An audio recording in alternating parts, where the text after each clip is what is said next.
Invite our editorial director Priya Sehgal back onto the stage, and we'll be hosting a session that is being entitled Breaking Biases, and we are in conversation with Harsimrat Kaur Badal. She's a former union minister and currently Lok Sabha MP from the Shiromani Akali Dal, and Sushmita Dev, MP of the Rajya Sabha from the All India Trinamool Congress. Priya ji, could I request you to escort the honorable MPs onto the stage? Over to you.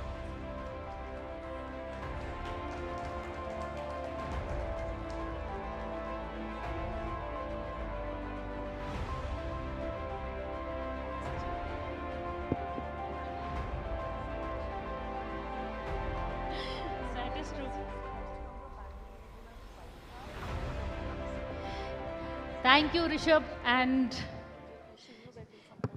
may I welcome two of our Lok Sabha and our parliamentarians, two very feisty MPs, and people whom I'm actually very fond of also, and not just because they're good friends, but because it's always a pleasure to have a conversation. They always have something different to say, and I hope you are going to do a little bit of shock and awe also, but definitely a very candid conversation. I have with me Sushmita Dev and Harsimrat Kaur Badal. Both of you, in terms of women MPs, or, even the image of women, as they say, there has been a slightly, have you been fighting biases? You, of course, have a woman chief minister. But Harsimrat, I'll begin with you. In terms of proving your mettle, that too in the land of Punjab, is being a woman, how has it been? How has the journey been? Thank you, Priya. I think like a journey for any woman in a man's world. And I would not really say that it's only in politics, but I think in every sphere of life, right from taking birth, where it's a battle for the girl child to take birth and then to fight the biases at home. There's so many biases that I think it's become a part of life where we don't even notice half of them. So yes, when you come into a man's world, which is politics, where leadership seems to have the form of a man, so accepting a woman in leadership roles is difficult, that too in a state like Punjab, which is extremely patriarchal and at one time had the worst girl-child ratio. So for them to accept a woman as a leader has been tough, but I would be happy to say that winning my 4th election in a row, when I started off in my first election, I would have just a room full of all men, and there would hardly be 1 or 2 ladies who were also the wives of the leaders of that village. Now in my 4th election, it's a room full of women and a handful of men. And I think that's the real power, that the women have started coming out and they've started making decisions. And as we've seen in the voting as well in these last elections, women voted in higher number than men. And I think they make better decisions than most men. Fair enough. In fact, the women voter has really also come of age. And I think the government is also realizing, all political parties are now realizing the value of the women voter, and all this before women reservations. So abhi aur bhi khel ye chalega. And Sushmita, you have a woman leader also. So for you, how has the question of does the gender card come into your politics? Because you Congress mein bhi thi. So thoda sa from on ground, you've also been the leader of in the Congress. You were the leader of the women's cell. Can we have silence, please? Because this is a women's event. If you're not supporting women, then why are we all here?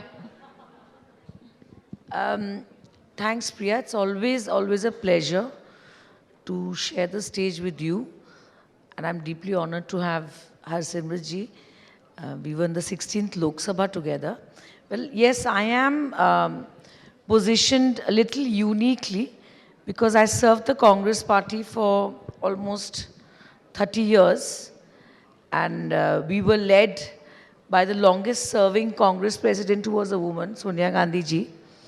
And now I have joined the All India Trinamool Congress. And I think it's fair to say that one of the most feisty women leaders that India today has is the 3-time Chief Minister, Mamata Banerjee. And I think her strength lies in the fact that she's not just empowered herself through her struggle, but I don't think I've ever seen so many women in the assembly, so many feisty women in the parliament, Rajya Sabha, Lok Sabha. And I was just telling Harsimrat ji that Even when I go to the grassroots for campaign, right from the booth committees to the block committees, you know, they're just women everywhere. And it's been a novel experience for me. And it's very, very different. Like, just to give one simple example, we're talking about breaking the glass ceiling and biases. When you go to a huge public rally and you're walking in that rally and there are like 30, 40,000 people, it's very, very difficult for women workers and leaders to negotiate their physical space. Right. Because it's dominated by men and you're scared of getting pushed around. But the first thing I noticed in Trinamool Congress is that before our leader Mamata Banerjee arrives, we all fall in line, and the first, I think, 15 feet of the crowd is just women, and then it's the men. So I think that came as a learning experience for me. But having said that, Congress has, of course, given the country its first woman prime minister and first speaker in the Lok Sabha, and president and chief minister of UP was, the first chief minister was also woman, which came from the Congress. They are also progressive in many ways, but I think if someone's walked the talk the most and the most aggressively, I have to say it's Mamata Banerjee.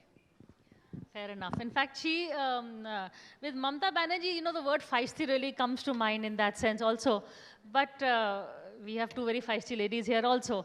Harsimrat, you also started, aapne Nanni Chhaan karke, you have started an NGO also to help women. Do you see that women's issues ज़्यादा decide करती हैं vote? Men are also now raising more and more, as we said, the Prime Minister himself and other people are now looking to the woman voter कि वो decide करती हैं vote कहाँ जाएगा घर का. Absolutely, बिल्कुल सही है. It's a fact that political parties are paying a lot more attention to the women voter now, I think, because they've been a neglected lot for so long that they've probably saturated the men voter, and now they've realized that this is a low-hanging fruit and the one to focus on. And I'm glad finally the day is here, because it's high time. We make up half the vote share, but look at our representation in parliament. It's not even 14% as yet, which is way less than the world average of, I think, other parliaments is something like 27%, and South Africa and all these kind of places have way more representation than ours, and I think that's actually shameful for one of the largest democracies in the world. So yes, the focus needs to be there, and it's, I hope, getting its space. I know the women reservation bill is only for 33%. It's taken us 75 years to even get a 33% bill passed with nobody knowing when it's going to come into force. There's no expiry date written that this bill is going to expire unless it comes into force. So that's the unfortunate part.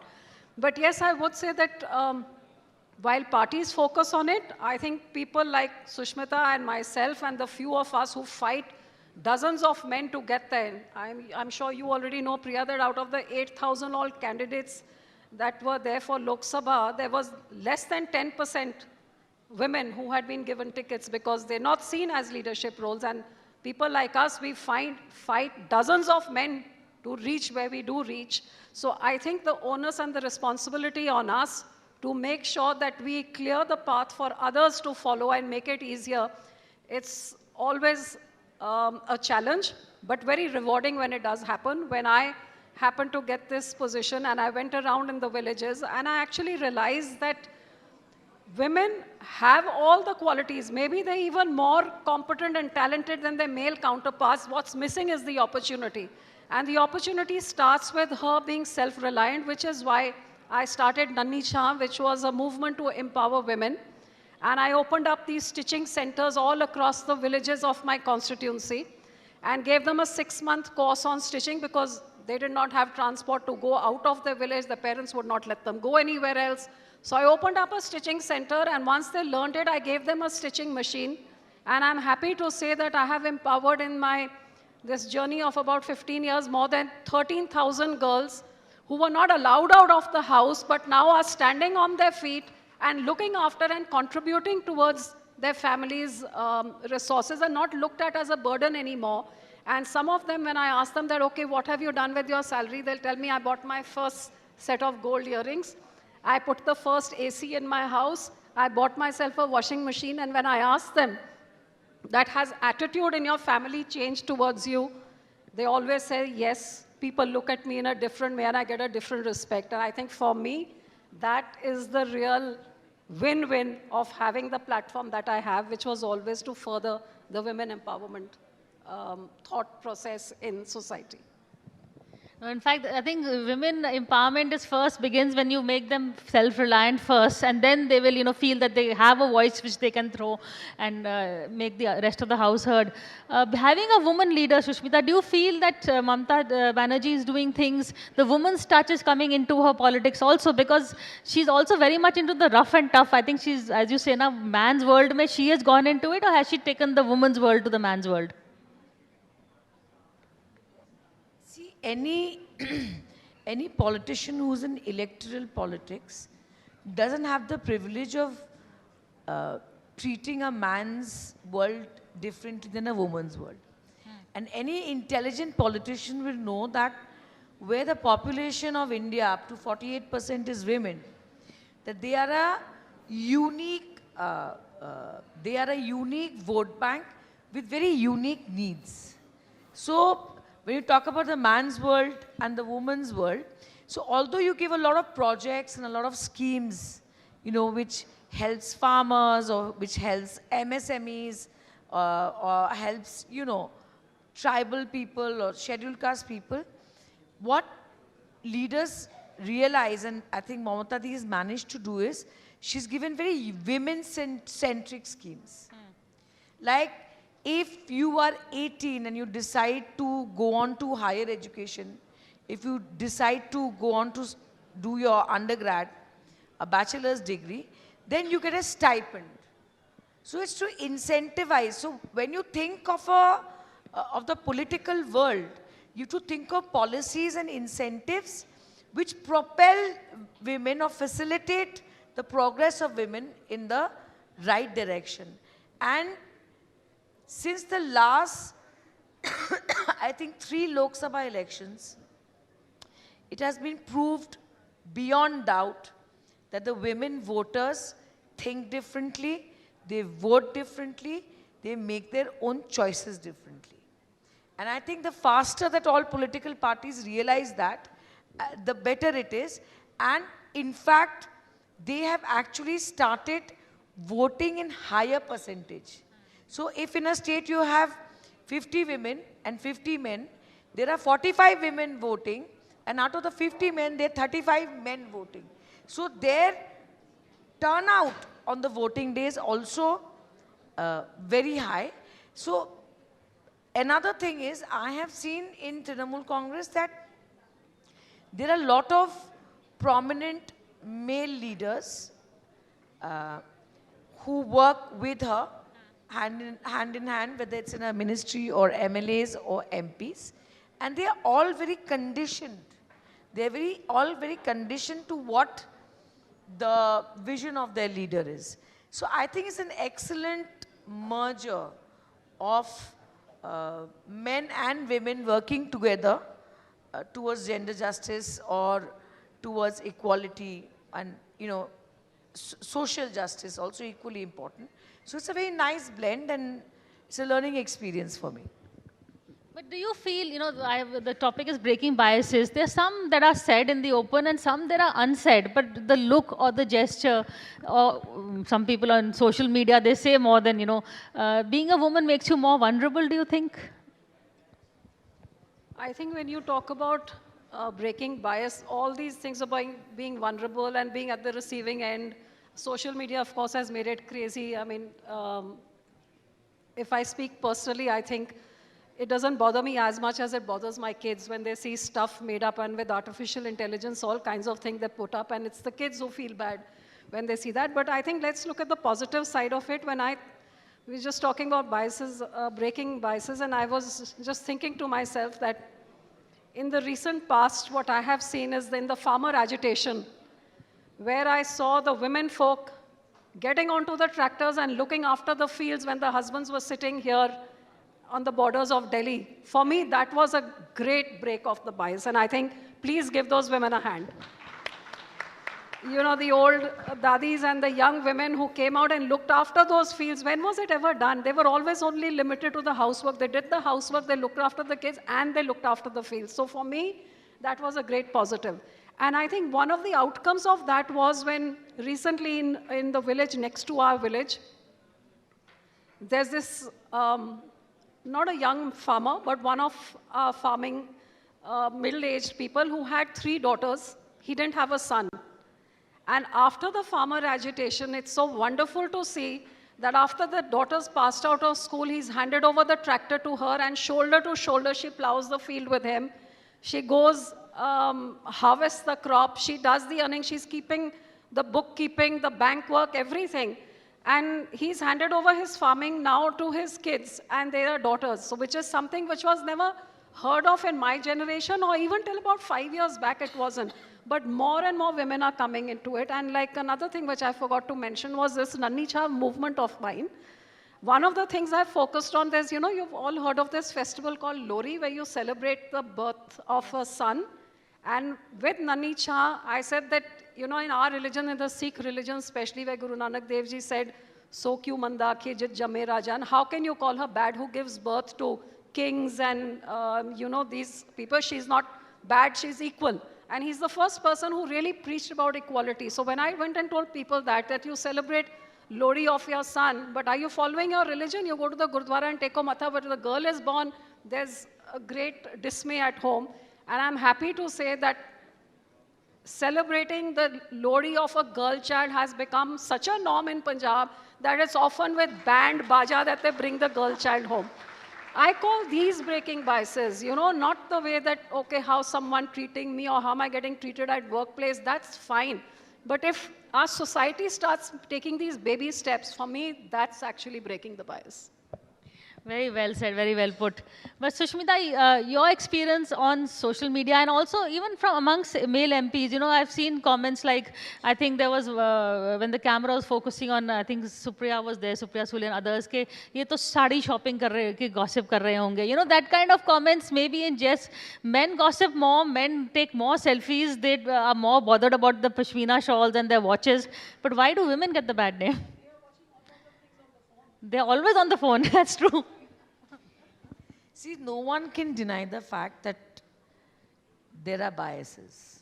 Okay, so biases can be related to gender, biases can be related to where you come from, you know, which state you come from. So biases have always been there, but I think the only way to work your way out or through these biases is to do exactly what you want to do. And frankly, I'm telling you, Priya, it cannot happen without the backing of your family. Unless your mother, your father, your siblings back you, it's not possible. Like for instance, in my family, the women outnumber my father because we have 4 sisters. So there's no question of, you know, who's the son and who's the daughter. So as such, I've never faced any bias, you know, growing up at home. But the fact is that biases do exist. And like Harsimrat ji said, like, you know, men do enough, you know, improper things sitting inside the parliament and sitting inside the assembly. And I'll give you one example. When I was the Mahila Congress president, you know, there was Bharat Bandh and they barricaded me from all sides.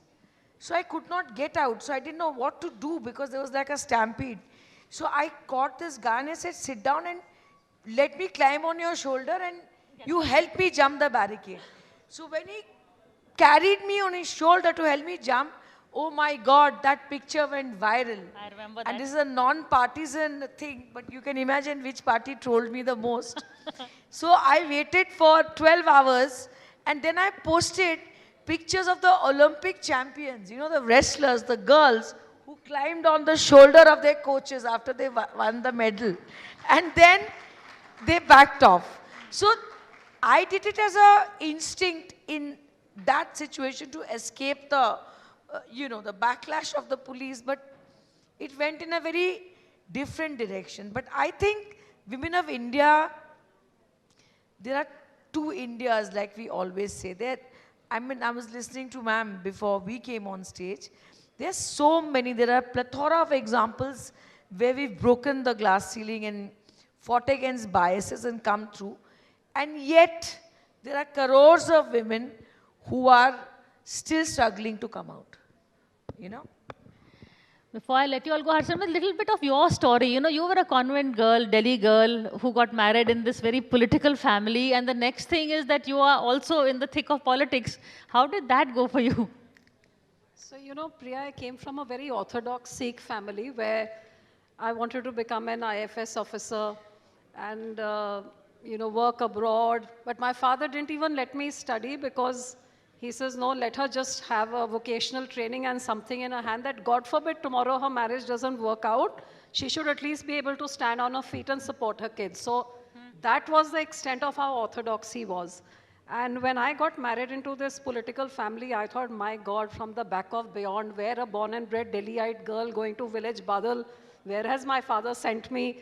So I thought, you know, this is the end, this is doomsday, end of my life.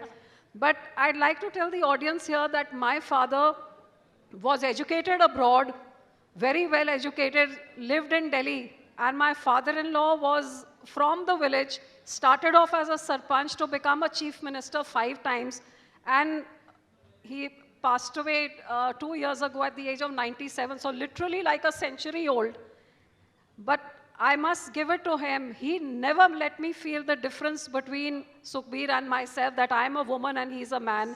Whichever door was open for Sukhbir, equally open for me. And the amount he did for the girl child and for the women, he was, whether he started old age pension, whether he started the Atta Dal scheme of free education for girls or free cycles, all this happened way before any other government was doing it. And it was all to empower the women. So maybe he was from a village and upbringing was another century ago, but his thinking was so forward that my foreign educated father, he beat him hollow. So actually, he gave me the wings which my own father never really gave me an opportunity. And besides just saying one thing to me, I mean, he never stopped me for anything. All he told me was, "Beta, thoda cut gal karya karo, speak little less," because he thought I was too outspoken. But I thought that was good advice, but I never listened to it, so unfortunately. And we are glad you didn't. But Sushmita, your story, were you always, politics was always, you know, something you wanted to do, or was it something that just happened? You know, I started politics in DU. I was a college, I was a president of Miranda House. And, you know, like, there's whole thing about family politics and dynasts and all of that. But it is but natural for a child to look up to their father or mother and aspire to do the same. Right. You know, there's that other side which a lot of people don't say, saying parivarvad hai, dynasts hai and all of that. I mean, which child doesn't look at their father or mother to say, I would like to grow up and do what they are doing? So there's a very non-controversial side to that. So I used to, my mother was also in the Legislative Assembly, and I used to look at my father and say, hey, I want to do what he's doing. Because what is the most attractive part when you are younger is the mass appeal that a leader has. That you see your father going somewhere publicly and people coming up to him, touching his feet, you know, asking him for help. So that's what attracted me to politics. But as I grew up, I realized that it is also about serving the people. See, you may be in power, you may not be in power. As you know, my father was a central minister with the Congress party for the longest time. But if you don't serve people, you can hold any position, the most powerful position. It definitely can't be a long-term thing. So these are the things I learned from him. And when, you know, Miranda House election happened, and you know, my Miranda House election happened just after Mandal Commission. So I am that batch where we didn't, I'm sure many people here are from that same batch. I am. Where we didn't go to college for almost a year. You remember? And then came the election. So it was a very tumultuous time. So I won Miranda House, but I lost the university president election to one guy called Avdesh from BJP, ABVP.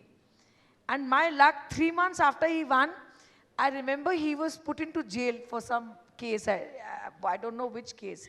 So that decision also I could only take, and it came naturally to me because I came from a political family.